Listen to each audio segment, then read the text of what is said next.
Oke, assalamualaikum warahmatullahi Mas Yusuf.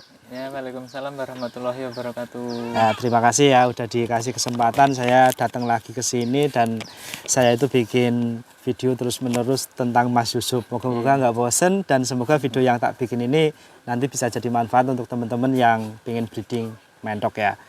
Dan ini Mas Yusuf, di episode kali ini saya mau tanya itu. Iya. Dulu awal Mas Yusuf ternak mentok itu kira-kira sesuai judul ya. Ini saya mau bikin judul modal ternak entok sih berapa. Khususnya untuk para pemula kita harus mengeluarkan uang berapa. Nanti mungkin bisa diceritakan dari awal Mas Yusuf ternak itu modalnya berapa.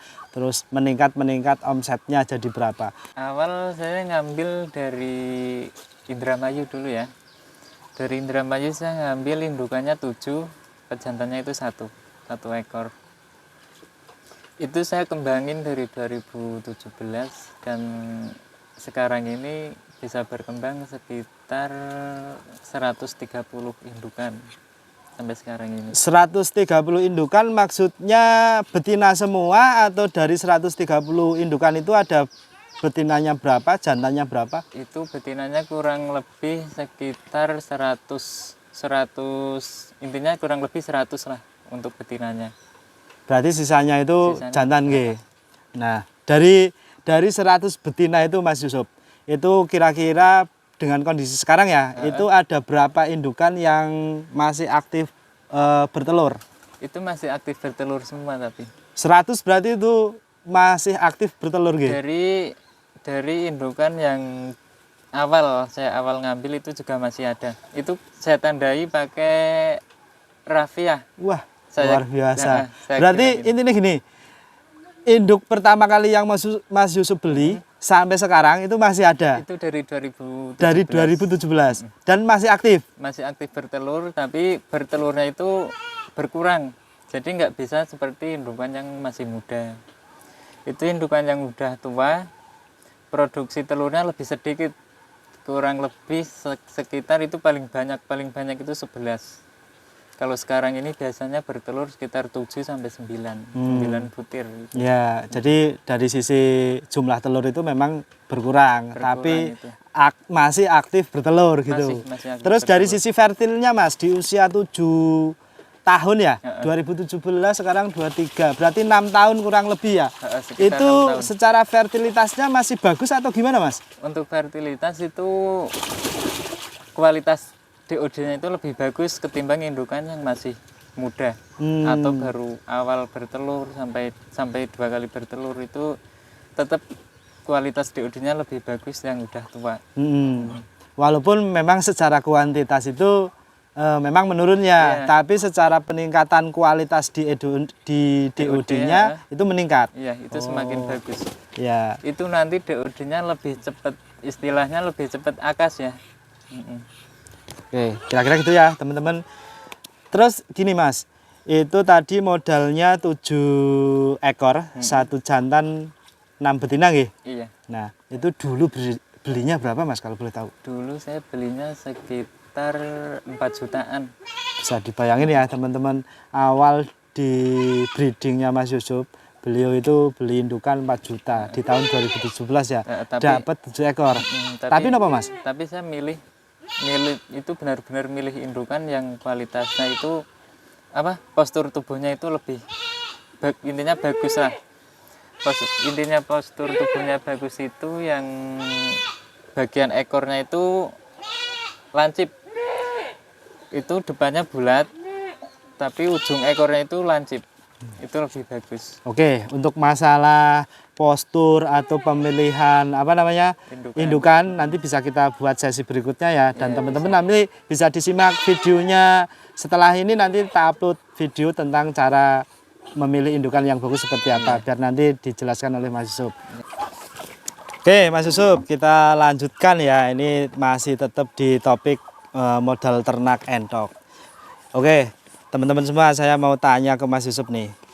Tadi berarti modalnya 4 juta. Itu mungkin pada saat itu kondisi yang jenis ini Rambon itu memang masih mahal ya? Iya, dulu 2017 sampai sekitar 2020. Itu harga entok jenis Rambon ini lumayan tinggi ya, peminatnya lumayan banyak gitu. Soalnya kan masih apa namanya, masih langka itu ya dulu. Kalau sekarang kan udah banyak, tapi alhamdulillah di penjualan DOD itu tetap di atas yang jenis lokal. Oke, itu tadi dari sisi modal awal. Nah, sekarang gini Mas Yusuf, tentunya kan untuk menjaga kestabilan itu pasti ada yang namanya pemberian pakan harus seperti apa, kemudian apakah perlu vaksinasi, dan secara misalnya kandang itu harus seperti apa. Dari pengalaman Mas Yusuf sendiri itu seperti apa Mas? Misalnya dari sisi pemberian pakan, misalnya waktunya apa, pagi, siang, sore, atau bagaimana, sehari 2 kali, 3 kali, atau berapa? Monggo Mas Yusuf. Untuk pemberian pakan di kandang saya itu 2 kali sehari. Itu harus di jam yang tepat. Maksudnya itu kalau pagi saya kan ngasih pakan biasanya jam 9 pagi. Itu jam 9 terus. Nanti untuk sore harinya itu misal di jam apa? Setelah maghrib itu ya. Itu harus apa? Benar-benar stabil. Harus misal setelah maghrib itu ya setelah maghrib terus gitu.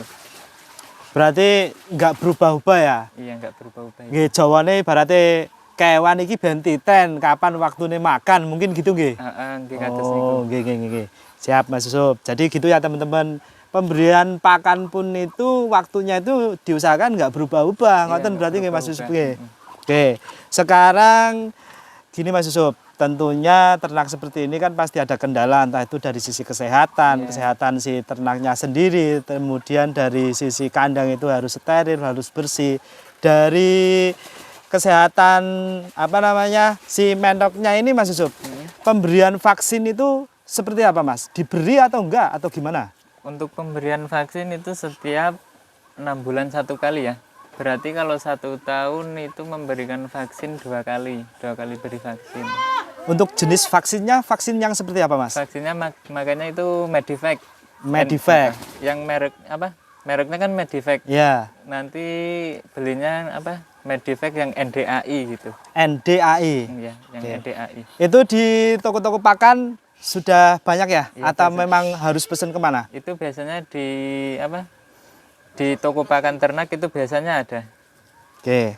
Jadi untuk pemberian vaksin itu Mas Yusuf sendiri menggunakan tadi merek Medivac, kemudian yang jenisnya NDAI. Nah, untuk dosisnya Mas Yusuf, kira-kira itu apakah sama dari masing-masing? Misalnya betina harus berapa, jantan harus berapa mili gitu? Apa gimana? Iya, itu ada bedanya.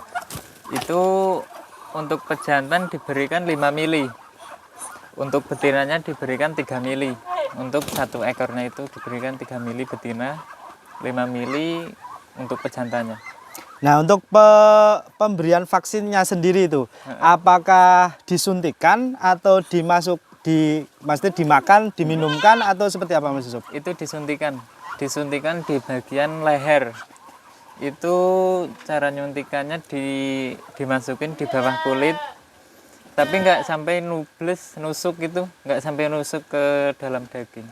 Jadi istilah kata mungkin ngambang gitu ya, di permukaan ya.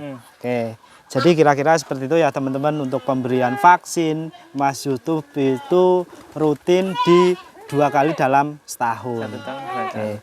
Terus tadi dosis sudah dijelaskan, nanti untuk lebih lanjutnya tak sematkan di deskripsi ya teman-teman. Kalian nanti bisa baca-baca di deskripsi video saya ini. Kemudian gini Mas Yusuf, yang paling berpengaruh juga mungkin salah satunya kandang. Iya. Itu kandang harus seperti apa Mas? Kalau untuk kandang itu harus benar-benar kering. Jadi untuk menjaga kandangnya biar kering itu untuk air minumnya diberi pembuangan. Jadi misal nggak asal taruh di kandang gitu kan, nanti malah airnya itu nyiprat ke tanah, nanti kan itu bikin becek. Nanti kalau udah becek kan entok ini kan buang kotorannya, nanti misal dibecekkan yang di tempat yang basah itu nanti malah menimbulkan amoniak. Amoniaknya meningkat. Amoniaknya meningkat, ya. Nanti malah menyebabkan penyakit. Jadi intinya untuk air minumnya itu diberi pembuangan gitu. Oke, jadi kira-kira penempatan si tempat minum pun itu harus diperhatikan, harus ada apa namanya aliran biar itu cepat kering gitu supaya nanti amoniak itu enggak meningkat. Kira-kira gitu nggih Mas Yusuf ya. Terus untuk sterilisasi misalnya apakah ada disinfektan khusus yang buat nyemprot kandang supaya kandangnya steril dari bakteri kuman. Dari pengalamannya Mas Yusuf itu seperti apa? Saya penyemprotan itu 1 minggu 1 kali. 1 minggu 1 kali? 1 minggu 1 kali. Rutin berarti? Rutin setiap seluruh. minggu? Waduh, nah ini kuncinya teman-teman. Jadi, ini maaf ya teman-teman, mungkin di beberapa hari atau bulan atau mungkin di minggu lah, entah. Ya musim-musim ini, itu memang banyak sekali endok yang banyak KO. Mungkin salah satunya karena dari Kurang diperhatikan. kurang biasanya. diperhatikan ngoten nggih. Nah, ini bisa kalian contoh caranya Mas Yusuf untuk mensterilkan kandang itu pun diperlukan penyemprotan setiap 1 kali dalam 1 minggu. 1 minggu. Nah, pakai apa Mas Yusuf? Apa punya produk sendiri atau ada beli atau gimana nih? Saya biasanya beli itu di toko pakan atau toko tani. Nanti toko tani itu ada. Itu bilangnya itu lacoa. Lacoa? Itu produknya cair atau gimana? Produknya cair. Itu bisa tak tunjukin nanti. Lacoa. Dari harganya Mas Yusuf? Itu harganya sekitar 30.000 30.000. 1 botol. 1 botol berapa mili itu kira-kira? Itu kayaknya 1 liter itu ya. 1 liter. Oke, jadi gitu ya teman-teman. Pokoknya ternak itu ya memang kalau diseriusi ya ada hasilnya ya. Ya, Terus ini Mas Yusuf, saya mau tanya nih, dari ternak ini, Iya. kira-kira itu udah bisa nabung berapa Mas Yusuf? Kalau untuk nominalnya Nggak boleh disebutin ya? nggak disebutin. Iya. Intinya ya alhamdulillah bisa nabung untuk masa depan lah. Ya. Intinya gitu. Oke, Yang penting tidak boros. ya. Itu kuncinya. Tetap jaga pengeluaran, harus dihemat, ya normal lah, tapi tetap ada penghasilannya. Iya gitu.